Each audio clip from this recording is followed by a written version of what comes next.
Fame and excess has always gone hand in hand, but in the world of music, that mix has claimed far too many legends. So these are the brightest 1970s musical icons whose incredible talent lit up the world, until addiction dimmed it way too soon. Mama Cass Elliot.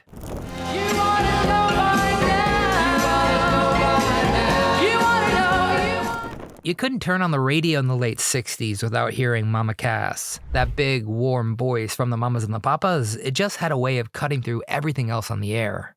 Whether it was California Dreamin' or Monday Monday, she just made those songs come alive. And yes, she was the biggest part of the Mamas and the Papas. Remember seeing her on those old TV specials, bright smile, funny as could be, and always looked like she was having the time of her life.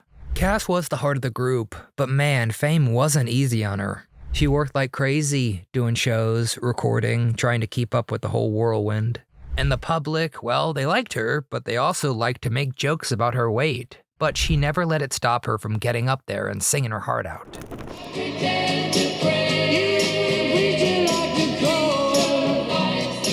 The lady was tough, and she kept pushing through, even when her body couldn't always keep up with the schedule. When Mama Cass passed in 1974, at just 32 years old, mind you, it shocked everyone. And then came that awful ham sandwich rumor that followed her for years, which actually couldn't be further from the truth. Mama Cass died of heart failure, plain and tragic. She deserved better than that really dumb story, that insulting story. And still, to this day, whenever Dream a Little Dream of Me plays, I swear it feels like she's still out there somewhere, wrapping the world in that same warm hug of a voice. Andy Gibb.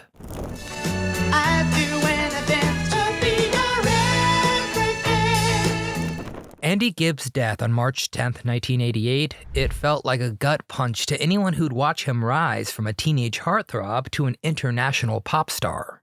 Andy was just 30 when he passed away in Oxford, with doctors citing myocarditis. It's an inflammation of the heart muscle. It was made worse by earlier damage to his body. Though Andy was said to be sober at the time, his mother Barbara Gibb heartbreakingly admitted, quote, the damage had been done through drugs in the first place. His sudden collapse came just days after his 30th birthday, following complaints of chest and abdominal pain that led to his hospitalization.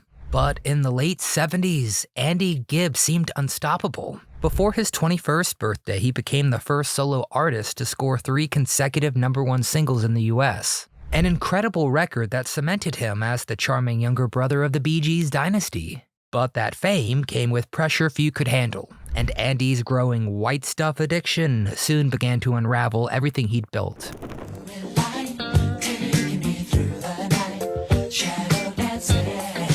The addiction fueled depression and paranoia, eventually costing him major gigs, including co-hosting Solid Gold, a Broadway role in Joseph and the Amazing Technicolor Dreamcoat, and even his relationship with actress Victoria Principal. And by the mid-1980s, Andy was fighting to turn things around. Yes, he went through several hospital stays and spent time at the Betty Ford Center, determined to make a comeback. He even signed a new deal with Island Records and moved back to England, staying in a cottage on his brother Robin's property while planning his next album. But sadly, his years of drug use had taken a silent but permanent toll on his heart. Andy Gibb's tale, it remains one of pop music's saddest chapters. A bright, beautiful talent whose monstrous fame brought out a monstrous addiction demon inside. Rest easy, Andy. Karen Carpenter. And decided to create a dream come true. All right, let's talk Karen. When you think of the Carpenters, you think of that incredible velvet voice, pure, clean 70s pop. But behind all that perfection was this heavy, heartbreaking struggle. Karen's death in 1983, at just 32 years old, was officially heart failure, but it was directly caused by her battle with anorexia. This was the early 70s though, and nobody in the public eye was talking about eating disorders. They were so misunderstood that when fans saw Karen looking painfully thin on stage, they actually worried she had cancer because they didn't have the words for what was actually happening to her. The root of it, pressure and control. She was a phenomenal drummer first, but then she got pushed right into the spotlight as the main singer. She constantly felt this pressure to maintain that squeaky clean image and a certain weight, which felt like the only part of her life she could actually control. Come on, spin your head, you'll starlight in your eyes are blue. The illness became her way of fighting back against all the demands from the industry and her inner circle. She had this heartbreaking quote from that time about getting control in a life that felt completely managed by everyone else. It's one of the most tragic stories because it really shows how isolated she was. Her bandmates even admitted they didn't know how to pronounce anorexia, let alone treat it. In the final desperate years, she was taking high doses of dangerous substances like laxatives and a toxic vomit-inducing drug called ipecac syrup, which totally wrecked her heart. Even though she was trying to recover right at the end, telling her friend Dionne Warwick she had, quote, a lot of living left to do, her body gave out. But her death, as devastating as it was, completely cracked open the conversation about eating disorders and forced the world to start looking at it as a serious, fatal mental illness. Judy Garland.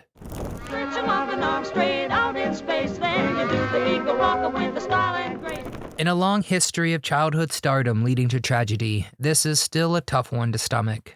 The passing of Judy Garland on June 22, 1969, at the age of 47, served as a particularly grim prelude to the tragic celebrity ODs that would soon define the 1970s.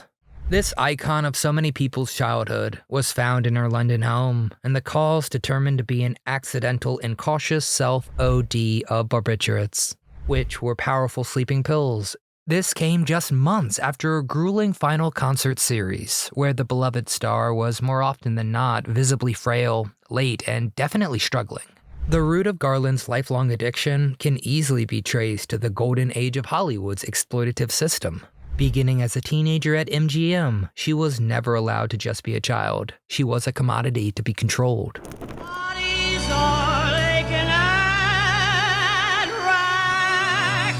You know the story, we know the story. We've covered Judy's troubles as well as Shirley Temple's in other videos. If you haven't seen them, please check it out. Anyway, to get Judy through the endless 72-hour work shifts, studio doctors put her and other young stars on a brutal cocktail of amphetamines, nicknamed pep pills, to keep them working, followed by barbiturates to knock them out. And then toss in the relentless criticism of her appearance and weight, with executives pushing for diets to get an impossible figure. It all ended up as the kind of stuff that haunted her well into adulthood. And then Garland's adult life was a cycle of professional wins and brutal personal collapse. Thanks to financial ruin, 5 troubled marriages, and physical decline. Her own words perfectly sum up the burden of her image, as she once asked, quote, "Do you know how difficult it is to be Judy Garland?" So, on top of being a darling of Hollywood, poor Judy was also the quintessential cautionary tale, whose struggle for peace ultimately defined a tragedy. Janis Joplin.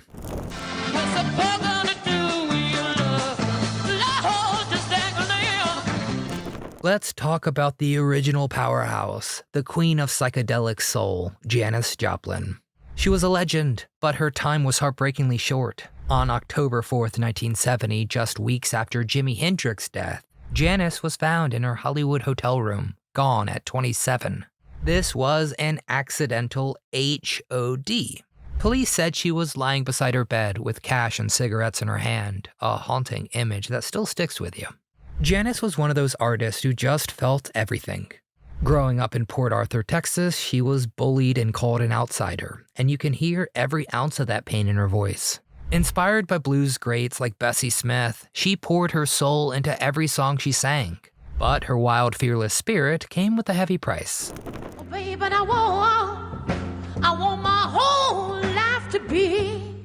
Southern comfort in one hand, a battle with addiction in the other. She once summed it up pretty perfectly, saying, quote, "On stage, I make love to 25,000 people. Then I go home alone."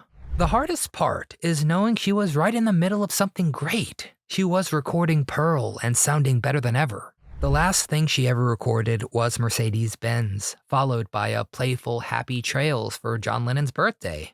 Pearl would go on to hit #1 after her death, with Me and Bobby McGee becoming her biggest song. It's just crushing to think she never got to see how much the world still loves her music. Hank Williams.